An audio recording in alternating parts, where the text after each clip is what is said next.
বেঙ্গল এসটিএফের জালে ধরা পড়ল নয়া জঙ্গি সংগঠন শাহাদাতের এই রাজ্যের মডিউলের আমির মোহাম্মদ হাবিবুল্লাহ। শনিবার বিকেলে কাকসার মিরেপাড়া থেকে তাকে গ্রেপ্তার করা হয়েছে।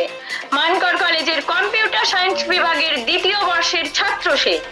এই ঘটনায় কাকসা ও মানকর এলাকায় আতঙ্ক ছড়িয়েছে। কাকসা থানা এলাকায় তাকে দীর্ঘ ম্যারাথন জেরা করা হয়।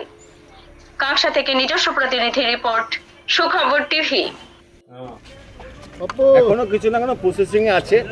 এলাকার একটি ছেলে কি বললো কি জঙ্গি সংগঠনের সাথে ক্লু পেয়েছে নাকি, এসটিএফ এর আন্ডারে এখনো রয়েছে কাকসা থানায়। তো এখনো ফাইনাল কিছু হয়নি, কিছুক্ষণের মধ্যে মনে হয় একটা রিপোর্ট পাওয়া যাবে। কতটা আতঙ্কিত?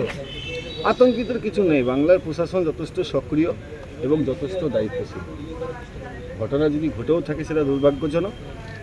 আপনাদের মধ্যে ভদ্রলোক মনে হচ্ছে কেমন আছে, আপনারা কোনো সংগঠন ঘটনা ঘটাতে পারেন, আমিও করতে পারি। এই নিয়ে তো প্রশাসন যথেষ্ট সক্রিয়। এলাকায় কোনো চাঞ্চল্য নেই, কোনো আতঙ্কের কিছু নেই। এখানে কজনকে নিয়ে এসছে? এখন শুনলাম একজনকে নিয়ে এসছে। কি নাম? ছেলে কি কোনো স্টুডেন্ট? হ্যাঁ, স্টুডেন্ট, মানকর কলেজের স্টুডেন্ট। কোথায় থাকতো? এই থানা থেকে অন্তত 500 মিটার দূরের মধ্যে থাকে। কি জানতে পারলেন? যেটুকু জানি পরিবার যারা থাকে তারা যথেষ্ট ভালো, কোনো ঝুট ঝামেলা অশান্তির মধ্যে থাকে না। বাবা প্রচণ্ড কষ্ট করে পরিশ্রম করে ছেলে মেয়েকে মানুষ করছে। বারবার এরকম ঘটনা ঘটছে, এর থেকে বেশি ঘটনা অন্য রাজ্যে হয়। এর থেকে বেশি ঘটনা আপনাকে পুলিশ ডাকলো দেখলাম ভেতরে, আপনাকে কি মানে সাক্ষী হিসাবে ইয়ে করলো? আগে পুলিশ ডাকলো, যদি দরকার পড়ে তাহলে থাকবেন। আপনি এসে কি জানতে পারলেন? আমি আপনাদের মাধ্যমে জানতে পারলাম, পরে এসে শুনলাম যেরকম ঘটনা ঘটেছে। আচ্ছা, তারপর পুলিশ ডাকলো, কি জানতে পারলেন?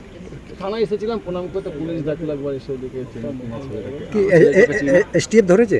এসটিএফ ধরেছে। ঠিক আছে, বাড়ি থেকে কি কিছু দস্তাবেজ পাওয়া গেছে? ওইসব কিছু যায় না। ঠিক আছে। ছেলেটার নাম ছেলেটা হাবিবুল্লাহ। ছেলেটা জানে, ছেলের বাবা শুনছি ওর একটা ভাই ধরা পড়েছে নাকি বর্ধমানে কোথাও? সেটা জানি। ছেলেটা কি হাবিবুল্লাহ? হতে পারে, মেবি হতে পারে। ছেলের বাবার নাম ইসমাইল। ঠিক আছে। ইসমাইল বলেছেন, আমার নাম পল্লব ব্যানার্জি। ছেলেটা ভালো ছেলে, ঠিক আছে, জানি না সাদা না কালো।